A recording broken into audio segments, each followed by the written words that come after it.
Muy buenas noches, tengan todos ustedes. Bienvenidos a Primer Plano, con 4 temas muy interesantes de mucha trascendencia para la política mexicana.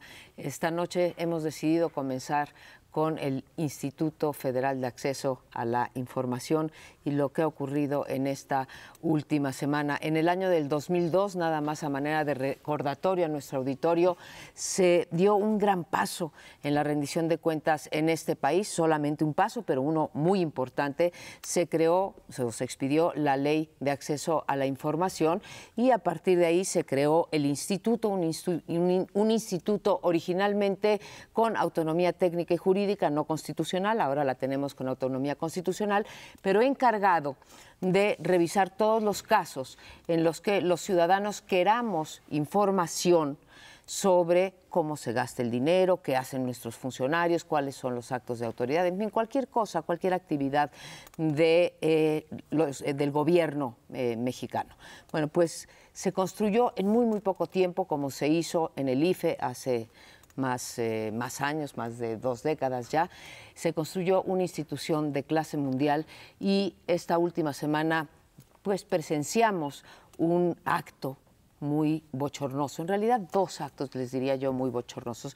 En primer lugar, hubo la sustitución de la presidencia de Jacqueline Pechard, que era la que presidía al IFE, y al IFAI, y ahí en esa pelea, en esa lucha por el poder, bueno, salió triunfante uno y el contrincante salió a decir que le sorprendía mucho la actuación de sus compañeros, de sus compañeras comisionados, porque se habían expresado muy mal de él, diciendo que era muy perezoso, que se rezagaba en todos sus expedientes y que después votaban por él. Y para decirlo lisa y llanamente, pues lo ventanearon. No solamente eso, sino que una de las comisionadas, Sigrid Arts, también se descubre que empezó a pedir una serie de expedientes sobre actuación del gobierno o sobre algunos intelectuales, ahora vamos a comentar el caso, y que ella misma se asignaba la ponencia para discutirla con sus compañeros y entonces decidir qué era lo que procedía. 2 conductas realmente lamentables, sobre todo en un instituto que precisamente tiene que dar la nota en materia de transparencia, de probidad, de honestidad por parte de los comisionados y que tienen obligación de cuidar esta institución que tan cara ha salido cara en el sentido de querida a los ciudadanos y que con actos de esta naturaleza pues ponen en duda su autonomía, su ética, su responsabilidad pública. Ha salido cara en términos italianos, ¿no? Caro amigo, como ha salido cara en términos económicos para una población que tiene tantos analfabetos, tantos que se mueren de hambre, tantos servicios incompletos en nuestra población, pues tienen salarios muy altos, tienen un presupuesto importante, entonces también nos ha salido cara económicamente. Por eso es que ahora están planteándose desde la Cámara de Diputados y desde la de Senadores, porque en la Cámara de Diputados tienen la facultad para remover a estos miembros cuando les han encontrado alguna responsabilidad, los comisionados, quiero decir, del IFAI. Y ya se está planteando en la Cámara de Diputados la posibilidad de remover a todos o a algunos de estos comisionados. Creo que sería un exceso remover a todos, porque Jacqueline Pechard ha sido una magnífica, y va a terminar apenas el año entrante, en poco más de un año termina su gestión, lo cual pues yo creo que habría que dejar que concluyera. Pero está habiendo este caso que mencionas de la comisionada Sigrid Arts. Sí, esta que dijo María Amparo, que yo no puedo pronunciar bien, que efectivamente está cometiendo ahí, está entrando en un conflicto de intereses, pero con todo el cálculo, es decir, hay una dañada intención de plantear temas que después se asigna como ponente y para resolverlos, temas en los que ella tiene claramente un interés, si no, no estaría pidiendo información. Bueno, esto es una conducta verdaderamente inaceptable, es uno de los fraudes a la ley más notables que se pueda tener en estos tiempos.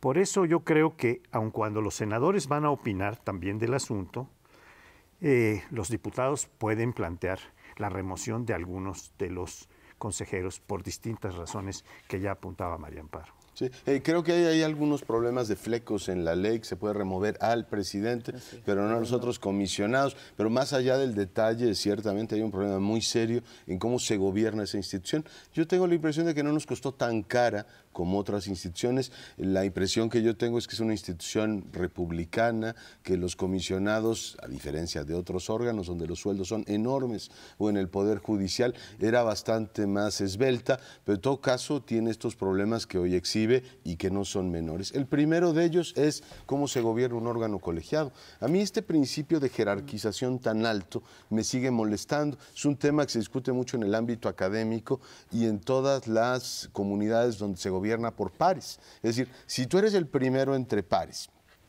la diferencia entre el comisionado presidente y el resto de los comisionados no debería ser tan importante como para que se pelearan de la manera en que se pelearon por llegar al cargo. Si te toca una distribución, como ocurre en muchas comunidades académicas, en donde te dicen, te toca a ti ser director porque nadie más quiere ser, porque el salario no es diferente, porque las atribuciones no son tan diferentes, simplemente lo que hace es coordinar al cuerpo colegiado. Tengo la impresión de que en el IFAI, como ha ocurrido en el IFE, viene este proceso de jerarquización que tanto daña, porque lo lógico para mí sería que en un cuerpo colegiado lo que debería prevalecer es la antigüedad, el más viejo preside el órgano y se lo van rotando y no se convierte en una especie de cacería por quien se quede el poder, sino una obligación que tienes que cumplir.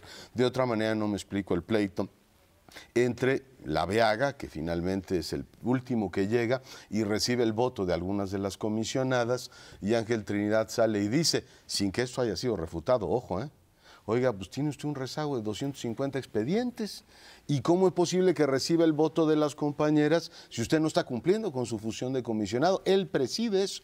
Yo no me explico eso más que por una lucha vulgar, por el poder, y cuando digo vulgar lo digo en el sentido más peyorativo de la palabra.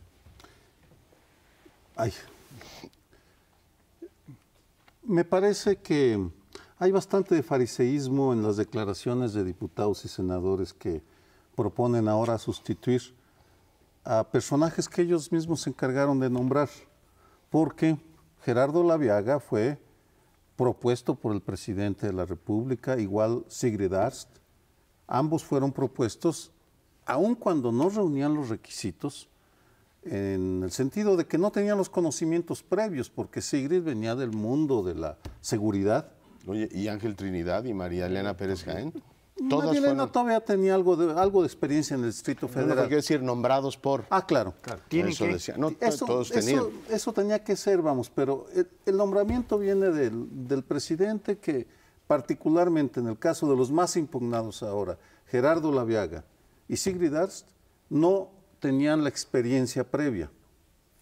Y sin embargo los nombran y ahora pues estamos viendo un enredo monumental porque se olvida que la importancia de que quienes van a formar parte de organismos autónomos que tutelan derechos deben tener un perfil y un compromiso previo que los acredite, porque es una historia que ya hemos visto una y otra vez en los organismos autónomos, de que nombran a un cuate para llenar la cuota y luego resulta que no funciona. Obviamente no iba a funcionar. Lo vimos en el IFE, lo hemos visto en el IFE, lo estamos viendo en otros organismos autónomos y en este momento el IFAI está en la cuerda floja y si no se toman correctivos, que se ve difícil cuáles puedan ser, pues veremos cómo se empieza a declinar en su prestigio.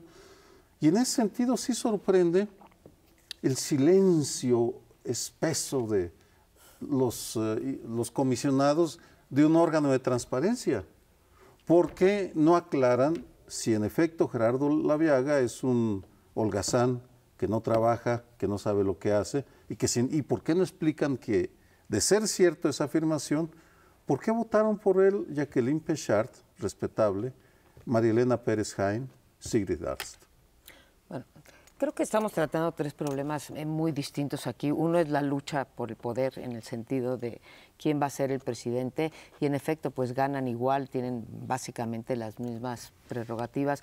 La gran diferencia es que el presidente es siempre el vocero, del instituto y es el que lleva la representación hacia afuera y bueno, pues esto te da prestigio en tu carrera, etcétera, ¿no? Entonces, bueno, eso es lo que está en juego ahí. Ahora, muy mal, muy irresponsable, no sé si ilegal, muy irresponsable de parte de los comisiones de transparencia de andar ventilando estos trapitos al sol. En todas las instituciones no nos podemos espantar, hay luchas de poder y rencillas entre los que formamos partes de una comunidad, pero no te puedes estar dando el lujo a costa del prestigio de la institución de hacer público esto. Simplemente yo no voté por este señor y esta persona sí votó por ella. Entonces ahí pues me parece que muy mal Ángel Trinidad y muy mal el señor Gerardo Laviaga. Segundo, Sergio, es cierto, los nombra el presidente, pero el Senado puede decir que no y ya ha dicho que no. En la primera no terna, porque eran 5 comisionados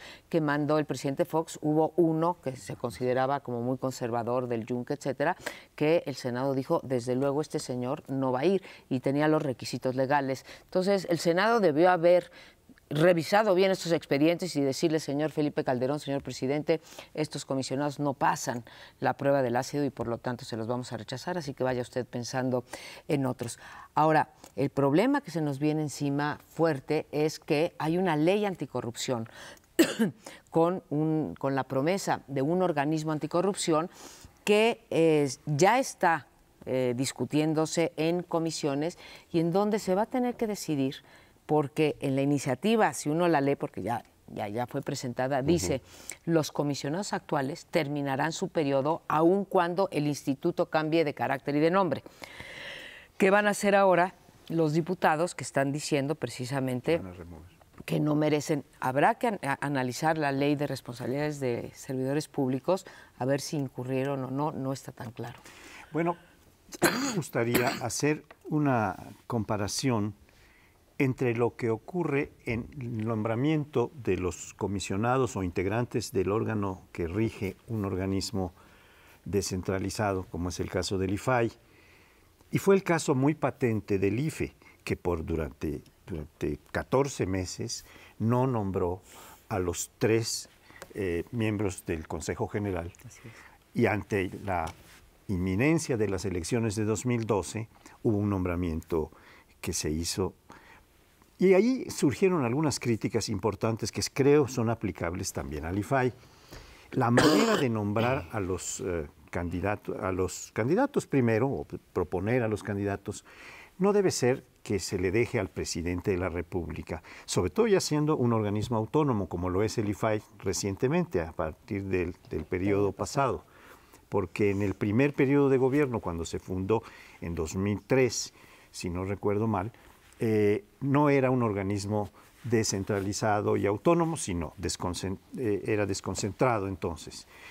Pero a partir de que ya es autónomo, entonces no se le debe dejar el nombramiento lisa y llanamente al presidente, sino que se propuso con la falta que había en el IFE, y ahora creo que puede volverse a proponer, que sean las organizaciones de la sociedad civil más serias, que tengan algún tipo de aval, porque hay organizaciones muy poco serias en esto que se dice indistintamente como sociedad civil.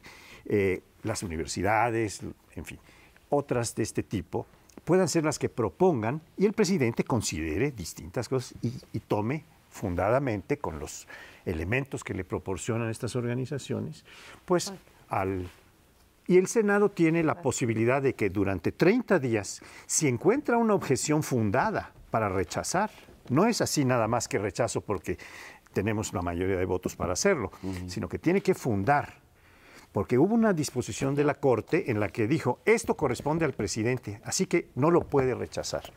Tenías un comentario final porque en segundos nos vamos a cortar. Yo tengo un comentario. ¿Hasta qué punto tiene uno que callarse para cuidar instituciones que no se respetan a sí mismas? Nos quedamos con esa pregunta y ya la responderemos. Yo digo una cosa gravísima. Más. No, el IFAI también protege los datos personales. Es un tema fundamental para todos los ciudadanos, así es que tenemos que defender esa institución que es de todos. Me uno a eso, pero nos tenemos que ir a un corte. Quédese con nosotros, regresamos en unos segundos. Perdón, me extendí mucho. Sí. La semana pasada la Suprema Corte liberó a Florence Cassés, una francesa acusada de secuestradora, pero hizo una aclaración. dijo, no sabemos si es culpable o inocente, simplemente como no se le respetó el debido proceso, la liberamos. Se fue y a partir de eso surge la polémica. Ese mismo día el periódico Reforma levanta una encuesta y el 83% de quienes tienen teléfono, cuando menos, dicen no estar de acuerdo. Y a partir de ahí estamos divididos en buena medida porque surge una verdad o varias verdades mediáticas. Porque algunos insisten en que es culpable, un diario de la capital con todas sus letras la señala como culpable, también alguna televisora, pero también hay sectores que dicen que no es seguro y que lo que importa es el debido proceso.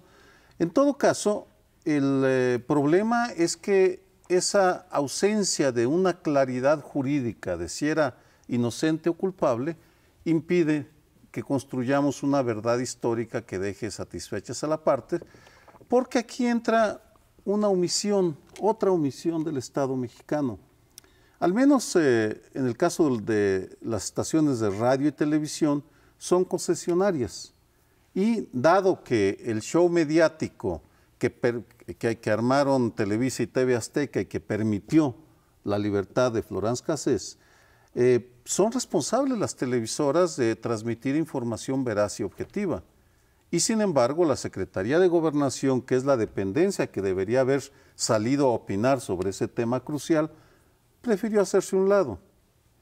Lo que tenemos al final son los ingredientes para otro caso de impunidad. Impunidad probablemente, si es culpable, para Florence Cassés.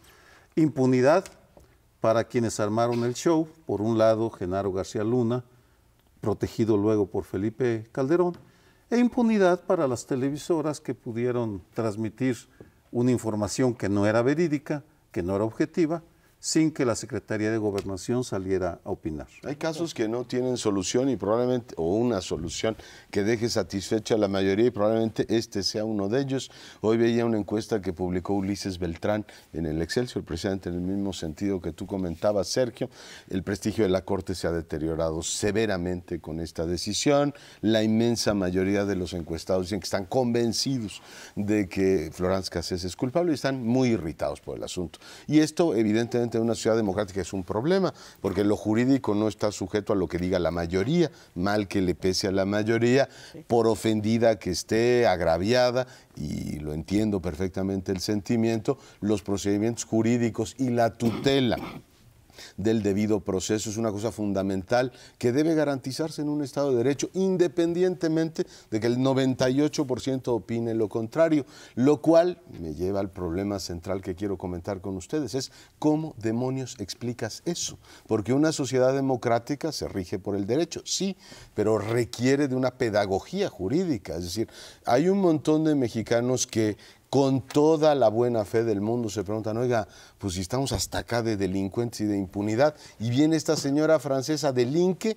y la sacan en condiciones que no me quedan claras, porque hay un voto de un par de ministros que se cambia en el último minuto, y todo el mundo se pregunta, ¿ahí operó la razón de Estado? ¿Qué lógica habrá operado para que esto funcionara? En suma, creo que la Suprema Corte le debe a este país una explicación completa y amplia para que la mayoría de los que ahora están tan inconformes con esta situación entiendan mejor que cuando defiendes los derechos de una persona, por antipática que sea como Florence Cassés, estás defendiendo algo muy importante para la vida democrática.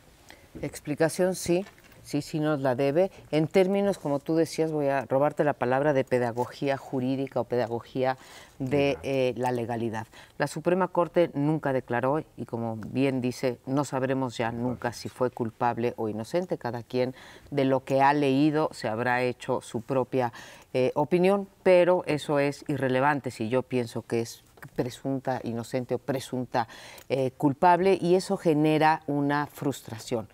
Entonces, nos debe una explicación. ¿Por qué? Porque es obligación de la Corte, como es obligación del Congreso, es obligación del presidente, explicar las medidas. Claro, todo mundo tiene acceso, uno se puede meter a la página de la Suprema Corte y ver el expediente, pero son expedientes que la mayoría de la población pues no entendemos, así que nos deberían de hacer el favor de explicar perfectamente, paso por paso, por qué tomaron la resolución que tomaron.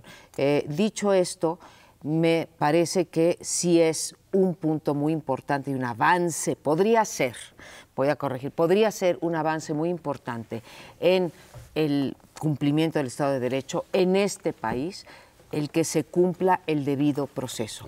A la señora, independientemente de las antipatías o de lo que cada uno de nosotros pensemos, se le violaron todos y cada uno de los puntos de sus derechos en general y en particular del debido proceso, y por lo tanto eso en cualquier país en donde rige el Estado de Derecho es suficiente para que se le deje en libertad. Claro que ahí empiezan las preguntas, y todos los demás, incluidos el señor Vallarta, que es quien es su presunto amante, también va a ser beneficiario de esa violación del debido proceso. Y tercero, con esto termino, creo que el punto que toca Sergio es importantísimo. Aparte de una explicación, Leonardo, nos deben quiénes son los responsables, porque no nada más son las televisoras, que también lo son, hoy se llaman a engaño, pero vaya, ¿cuál engaño? Pero todos los jueces, sí, claro, que si me permites, el Tribunal Unitario, colegiado, etcétera, que fueron pasando por todas esas etapas y la dejaron en libertad. Bien, yo creo que... Entonces, ahí hay responsables. Yo creo que ustedes plantearon los temas principales de este asunto.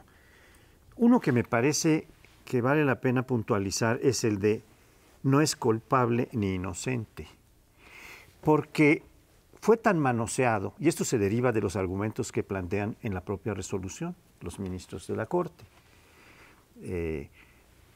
Fue tan manoseado el expediente, fue tan desvirtuada la cantidad de pruebas que se tuvieron, que no es posible a estas alturas saber si fue culpable o inocente. Entonces fueron por un punto que es central para la Corte, que es la protección de la constitucionalidad, es decir, que las autoridades se comporten, las autoridades y los ciudadanos nos comportemos en general dentro de lo establecido por la Constitución. Se le violaron a Cassés tres tipos de derechos fundamentales. El derecho a ser considerado inocente hasta que no se le pruebe que es culpable, el derecho de tener una defensa legítima y dar parte al consulado para que éste pudiera intervenir, como en los nacionales hay que dar parte a la familia y a las... y tercero, el del debido proceso. Pero independientemente de esto, yo creo que vale la pena ahora hacer un acento en las responsabilidades que para mí están en tres grupos. Las responsabilidades de esta violación del proceso están en las autoridades judiciales, jurisdiccionales, como empezaba a decir María Amparo, que era lo que me gustaría puntualizar, perdón por la interrupción, porque hubo varias graves decisiones. Una de ellas empieza porque le habían puesto a Florence Cassés con unas pruebas muy pobres, muy débiles, y todavía fueron echadas abajo. Le habían puesto 96 años de cárcel, luego se la bajaron a 60, se la bajaron 36 años, sin una explicación muy clara. Hay una serie de responsabilidades que están en el Poder Judicial, hay otras responsabilidades que están en la policía, por haber armado todo el teatro que armaron para las pruebas y por haber impulsado la culpabilidad, habiendo ya hecho un juicio con la televisión, junto con la televisión, que es el tercer responsable. La televisión difundió de manera retrasada, mintiéndole a la gente, diciendo que estaba transmitiendo en vivo. Y ahora dicen que no se habían enterado de que aquella era una farsa. Estaban totalmente de acuerdo, estaban dándose instrucciones para que esto fuera así. Entonces hay tres tipos de responsables y ahora vamos a ir a estos responsables, a ver qué sanciones se les fijan, qué responsabilidades se les establecen. ¿Qué es lo que dijo el procurador, no? Es decir, que el tema que viene es, la Procuraduría no puede ahora reabrir el caso, pero sí puede ver si hubo conductas delictivas sobre esos temas que tú planteas. Permíteme expresar mi profundo escepticismo ante la posibilidad de que el gobierno de Peña Nieto persiga a Genaro García Luna por nombrar a alguien y a Felipe Calderón por el tema de la manipulación. Genaro García Luna como actor directo y Felipe Calderón como protector. Pero Yo, nada más permíteme adherirme. Sí, cómo no. O sea, adherirme. O sea, una cosa es lo que digo el procurador, otra cosa es que yo lo creo. Bueno, entonces, creo que parte de ese 83%, o al menos a mí, un ángulo que me irritó profundamente, y lo menciono, es el modito que usaron para liberarla. Fue excesiva la parafernalia que utilizaron las autoridades, vamos, le dieron trato, es como si Madonna... No tanta como en Francia, ¿eh? No, a eso voy. A eso voy. Francia, la trataron como a Madonna cuando va a dar un concierto al Zócalo, de la misma manera, fueron al reclusorio, la acompañaron, creo que 100 policías, en una caravana de 8 o 10 camionetas blindadas, patrullas, motocicletas, por favor. A quienes son declarados inocentes, como Sergio Dorantes, lo sacaron en el 2012 a las 5 de la mañana, cuando todavía ni siquiera había peceras ni taxis, y era inocente, ese sí fue declarado inocente. Y luego nos faltaba la ostentación de las autoridades francesas, que simplemente no tuvieron recato en la manera como la exhibieron, sin saber, ni ellos, ni nosotros, ni nadie, si es culpable o inocente. Vamos, era la reivindicación de la... fue Juana de Arco, que regresaba de tierra... Curie, ¿no? Madame Bovary, que regresaba de tierra de salvajes a la madre patria civilizadora. Yeah. Ahora, yo quiero insistir en el sentido de la sentencia, del fallo de la Corte. Sí puede ser un fallo histórico en el sentido de que va a llevar muchos años, no me quiero pasar de optimista, pero es un primer paso para que el día de mañana los policías, los jueces, el Ministerio Público se cuiden de hacer el debido proceso para que los que creemos delincuentes o los que acaben siendo delincuentes, se les acabe probando la culpabilidad, no salgan por, como decía Felipe Calderón, cuestiones legaloides, que no era así, no estoy suscribiendo sus palabras, ¿no? Pero es muy importante, es trascendentísima esta, aunque no les gusta el 83% de los mexicanos. Pues hay que explicarlo mejor. A mí me gustaría nada más agregar que vale la pena considerar las razones que expusieron los 2 ministros que votaron en contra, porque ahí están parte de las razones de esta sociedad escéptica y que está en contra de la sentencia. Habría que encontrarlas y revisarlas muy a fondo. Con ese llamado a la lectura de expedientes legales nos vamos. Regresamos en unos segundos, no se nos vaya.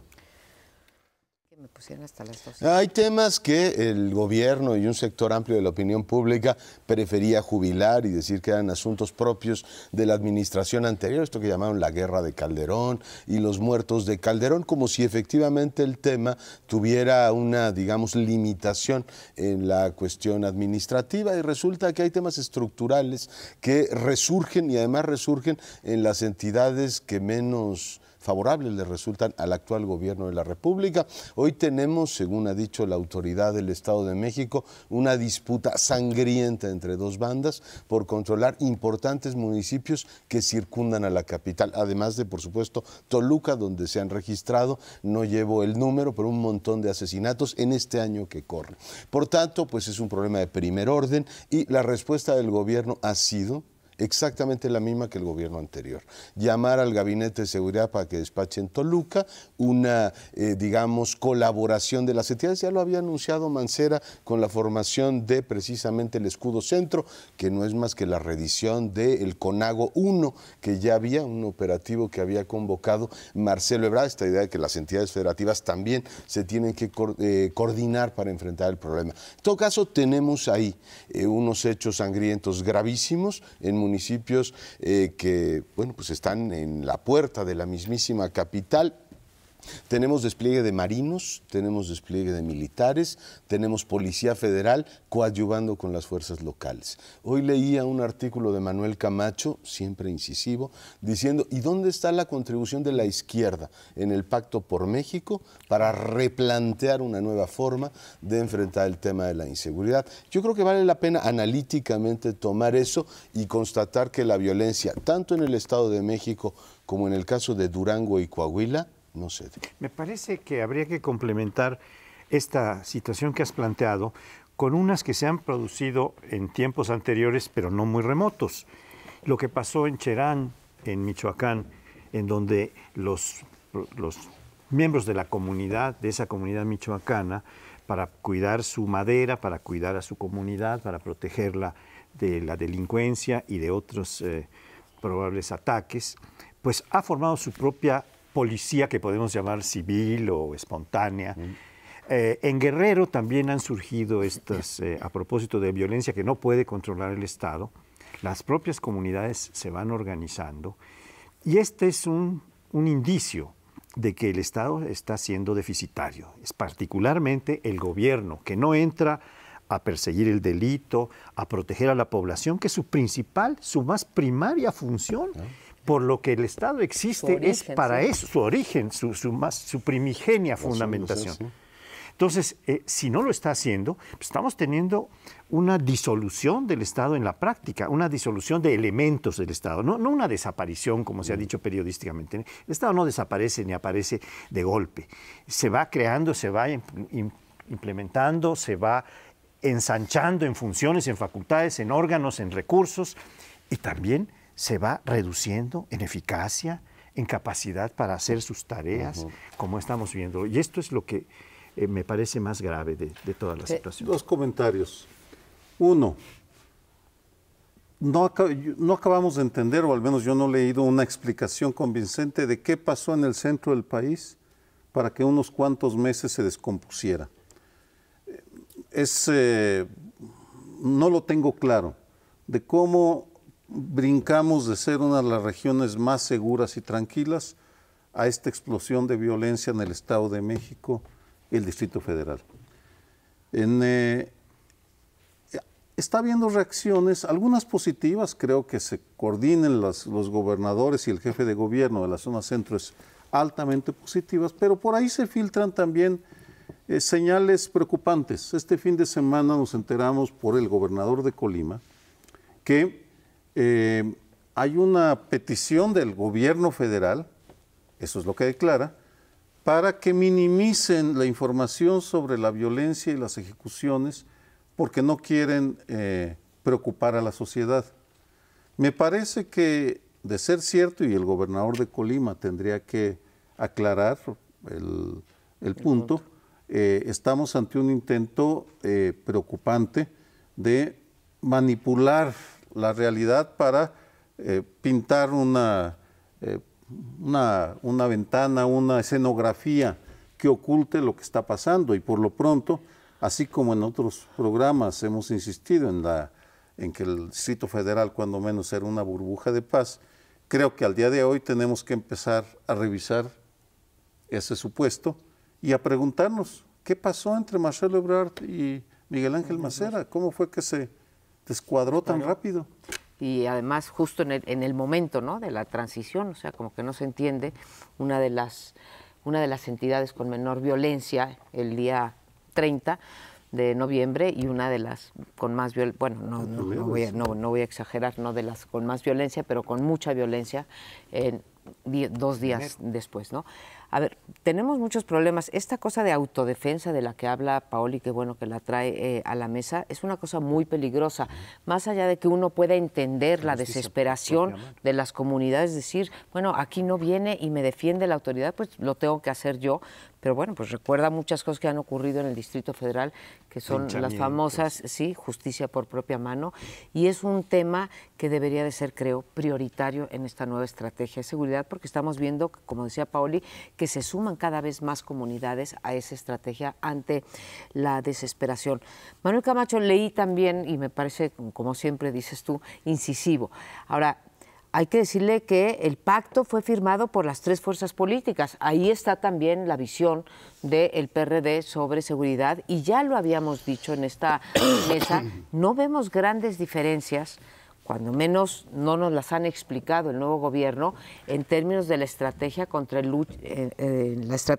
lucha contra el crimen organizado, más allá de proponer la gendarmería y la colaboración, que también la propuso Calderón, la colaboración entre los diferentes estados. No la operó bien, eso es cierto, suponemos que la puede operar mejor Peña Nieto. para empezar porque tiene 21 gobernadores, o va a tener el mes que entra 21 gobernadores. Entonces, ahí está la propuesta que avala el PRD o una parte del PRD y que es, como dijo también Peña Nieto en campaña, dejaré al ejército en las calles mientras no tengamos una policía capacitada. Entonces, estamos ávidos, nadie le puede pedir en su sano juicio al gobierno de Peña Nieto que a 3 meses de que entró haya bajado la tasa de homicidio. Pero lo que sí le podemos pedir en nuestro muy sano juicio es que nos explique de verdad a dónde va esta estrategia para bajar las tasas de homicidios. Yo creo que nadie le pide, ni nadie dice que él sea el responsable. Yo creo que abre la ventana analítica para decir, a ver, el nivel de violencia que tuvimos en Tamaulipas, que tuvimos en Nuevo León, que tuvimos en Chihuahua, ahora lo tenemos no fundamentalmente en el DF, en los municipios conurbados. Es decir, lo preocupante en el Distrito Federal es que Huixquilucan, Ecatepec, todos los municipios que circundan a la capital están registrando altos niveles de violencia. Y Toluca, la capital del Estado de México. Por tanto, es un problema político muy serio, porque mayor coordinación que entre Peña y Erubiel, pues uno difícilmente la imagina, ¿no? Y sin embargo, la violencia está ahí. Por tanto, sí se merece una lectura muy detallada de por qué se dio esto. Yo que sigo estos temas con cierta asiduidad, veo exactamente la misma narrativa que el gobierno anterior. Es que se están peleando las bandas. No se preocupen, no va con ustedes, como se están peleando entre ellos, a lo mejor hasta nos conviene. Ahí están las organizaciones no gubernamentales diciendo, hubo 25,000 desaparecidos. Yo ya no sé, por ejemplo, qué ha pasado con los que mataron los perros en Iztapalapa y todo lo demás, pero supongo que al final de la administración serán o desaparecidos o crímenes no resueltos. Pero ahí va el contador. Y lo que no tenemos es una explicación clara de qué se va a hacer con esto. El gobierno federal ha mandado al subsecretario de Normatividad de Medios a explicar el tema. Dicho sea de paso, yo considero que no es apropiado que el vocero en materia de, digamos, seguridad sea el de Normatividad de Medios, pero eso es una cosa, digamos, más técnica. Creo que sí debemos tener ya una explicación a estas alturas, o sea, que el gobierno quiso, con buen criterio, decir, a ver, vamos a minimizar este asunto, vamos a dedicarnos a otros temas, decir, bueno, pues mire, a pesar de todo, la pústula está ahí, y la pústula apareció en un lugar que el gobierno federal no puede esconder. Es el Estado de México, es un Estado gobernado por el PRI, y no hay manera de decir que es un asunto que viene de la administración anterior, etcétera. Por tanto, creo que sí merece un tratamiento con gran seriedad. Y sobre los grupos estos, no han aparecido solamente en regiones lejanas. Reforma documentó que están en Xochimilco. Sí. Por tanto, ahí tenemos toda esta forma de descomposición y violencia circundando la capital de la República. Pues creo que en el tema, confieso que en el tema de la autodefensa tengo sentimientos encontrados. Entiendo perfectamente el razonamiento de quienes dicen que es un deterioro del Estado muy peligroso, pero al mismo tiempo me parece que es condenar a las comunidades a la indefensión si no se les permite alguna forma de autodefensa. Recuerdo un caso que me parece es relevante, el de las guardias rurales que se crean después de la reforma agraria, que el ejército mexicano no tenía la capacidad para proteger a los agraristas contra las guardias blancas de los hacendados. Entonces, los organizan bajo supervisión de oficiales del ejército, les dan Mausers viejos, pero se los entregan, los entrenan. 30-30. Y se convirtieron en un cuerpo que le dio cierta estabilidad a regiones. Me parece que, me pregunto si no sería el momento de explorar fórmulas de ese tipo. Nomás quería puntualizar que esta fue una acción del Estado, no es una acción espontánea solamente. El Estado, colaborando con las comunidades rurales, les entrega armas, etcétera, y están en colaboración con ellas, claro, las Fuerzas Armadas. Aquí estamos teniendo un deterioro notable porque surgen espontáneamente, sin ningún pacto con el Estado, Sergio, sin ninguna pero entrega del Estado. En estas cosas sabes cuándo entras y no sabes ni cuándo ni cómo sales de ellas. Si yo me puedo hacer justicia por mi propia mano, ¿sí? Porque no me defiende quien me tiene que defender, creo que vamos a entrar en un laberinto. Yo coincido contigo, o sea, que Sergio, suelen acabar mal esas cosas, pero bueno, estamos en una pausa, regresamos en un instante. Ha habido declaraciones del Instituto Federal Electoral de que en cualquier momento puede lanzar una resolución para multar los excesos de gastos de campaña que cometieron 2 de los candidatos presidenciales. Y aquí me gustaría explicar que los 2 iban en coalición. El Partido Revolucionario Institucional iba en coalición con el Verde, y la ley dice que hay que darle el tratamiento de un solo partido, lo cual los otros eran PRD, PT y Movimiento Ciudadano, que iban en coalición, y también hay que darles tratamiento de un solo partido, por lo cual no podían gastar más de 336 millones, si no recuerdo mal la cifra. Pero van a multar a los 2 principales, a los que llegaron en primero y segundo lugar en la elección presidencial. Aparentemente, por los datos que se han estado proyectando en la prensa y en los medios, van a multar tanto al candidato de la coalición del PRI como al candidato de la izquierda, que fue Andrés Manuel López Obrador, en mucho menor proporción, rebasando este último los gastos de campaña. Aparentemente los rebasó en 60 millones y el otro parece haberlos rebasado en lo que está probado, no sabemos cuánto en realidad, pero en lo que está probado en 300 y pico millones, ¿no? Pero en fin, independientemente de estas cifras que conoceremos pronto, vamos a tener una sanción muy fuerte y que es un anticipo de la modificación a la ley electoral, una nueva modificación a la ley electoral que se está anunciando. Es decir, que el rebase de topes de campaña requiere una sanción mucho más fuerte que la de la mera multa, como hemos venido teniendo. Se cometen todas las infracciones, se hacen todas las atrapías y después viene una multa que pagan risueños, porque nada más es el descuento del subsidio que les van haciendo a plazos muy cómodos a los partidos que incurrieron en estas violaciones. Y tienen razón, creo yo, quienes afirman que hay que hacer una ley mucho más severa para quienes han hecho esto, incluso cancelando o anulando las elecciones.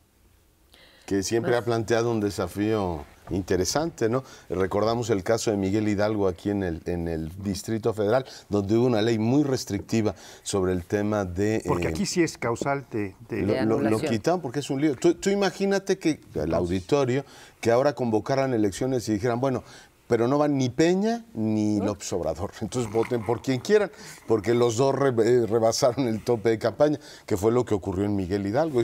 No puede ir ni el que ganó ni el segundo, porque también... Entonces, no sé cómo lo van a arreglar, pero ciertamente es una cosa escandalosa que con una pequeña multa lo hagan. Y yo tengo un par de propuestas. Uno, que realmente se baje brutalmente el tiempo de campaña. Sigue siendo muy largo en México. Días. Y 2, que un montón de medios de comunicación que hoy reciben dinero por efectivamente el presupuesto de los partidos, lo dejen de recibir. Ya se prohibió, y yo coincido, la contratación en medios electrónicos. Pero todas las ciudades de todo este país están tapizadas de publicidad espectacular, de los anuncios espectaculares, esos de políticos. María Amparo dijo en este programa que simplemente con los espectaculares de las primeras 2 semanas de Peña Nieto tenías para rebasar el tope de campaña, y sigo viendo con escándalo cómo la publicidad exterior sigue siendo efectivamente una fuente de riqueza enorme para un sector, lo cual es perfectamente legítimo. El tema es que esté vinculado con lo político,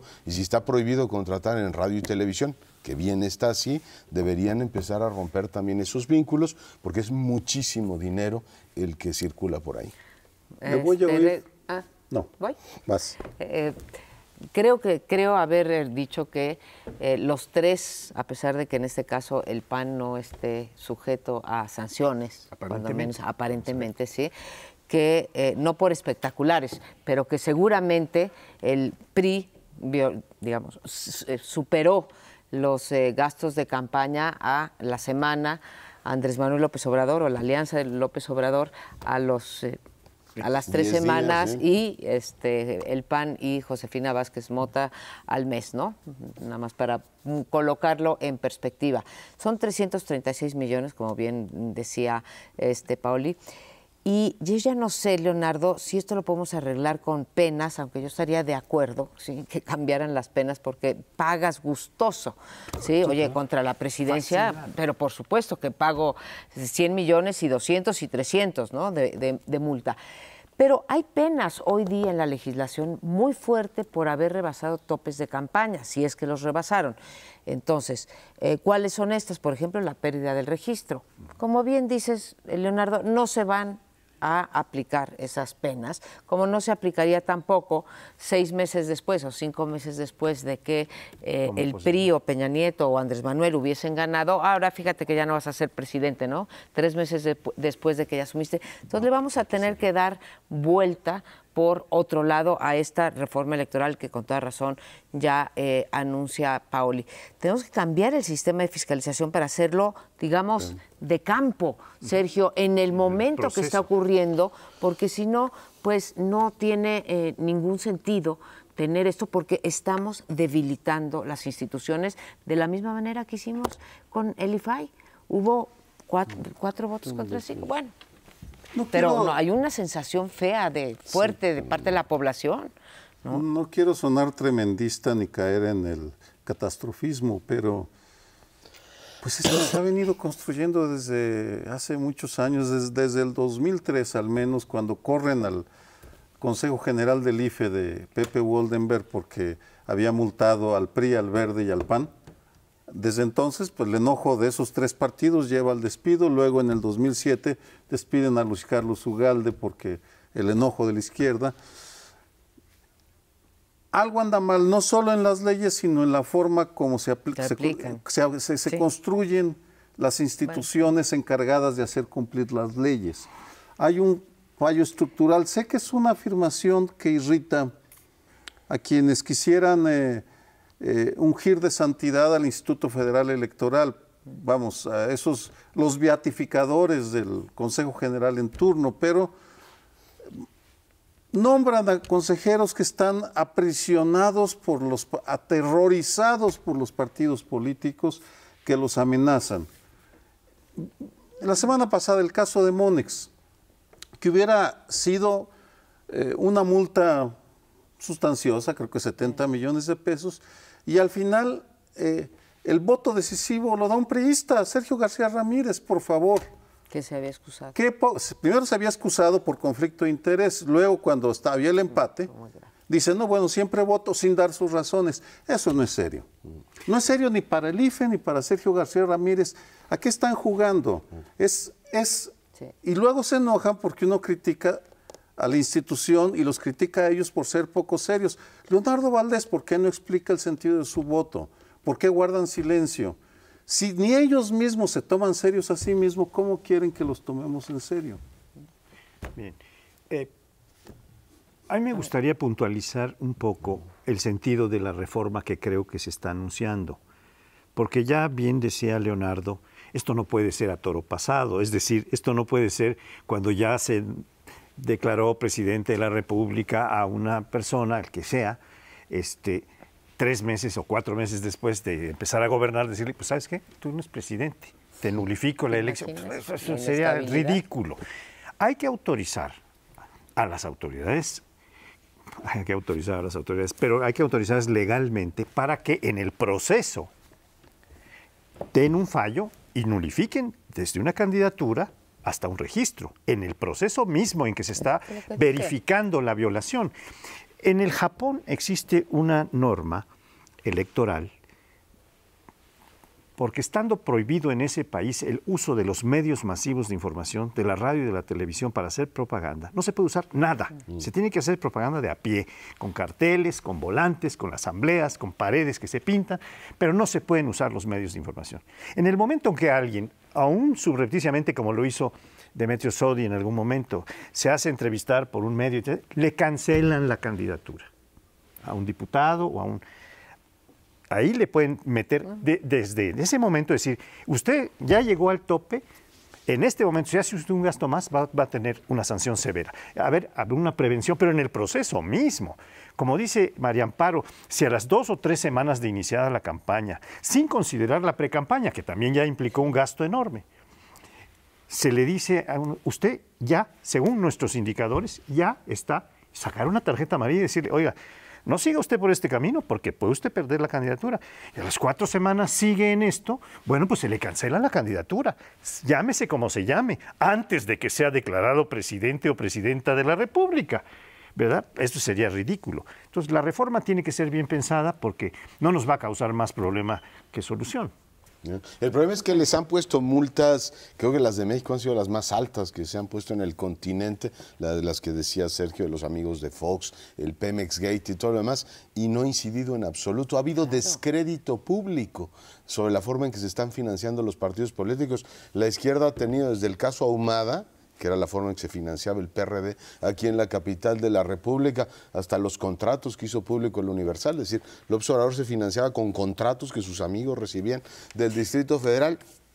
Y todo mundo con un estómago de mastodonte dice, ¿sabe qué? Este pequeño escándalo lo vivo 3 o 4 días, sí, claro, y después mis militantes no me lo van a exigir. Tenemos un problema muy serio de exigencia por parte de la sociedad civil a los propios partidos. Pues vamos a seguir sobre estos temas que nos van a dar resoluciones próximas, pero por este día nos tenemos que despedir. No nos deje de ver la próxima semana. Muy buenas noches.